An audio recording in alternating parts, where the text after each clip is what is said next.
ok nèเราយើងការចាក់អំបិលចូលរួចហើយហើយយើងចាប់ផ្ដើមហែកជាប្រភេទយើងដងខ្លាញ់យើងដងអូខេ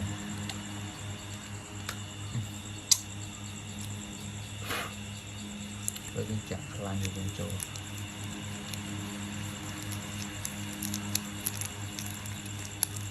អូខេណានេះអូខេហើយនេះគឺជាទឹករបស់យើងចាប់ផ្ដើមចាក់ទឹករបស់យើងចូលមកនេះណានេះណូណានេះ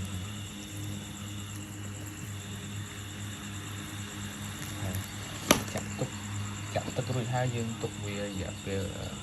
ត្រឹមតែ3នាទីគឺយើងអាចហូបបានហើយនេះគឺជា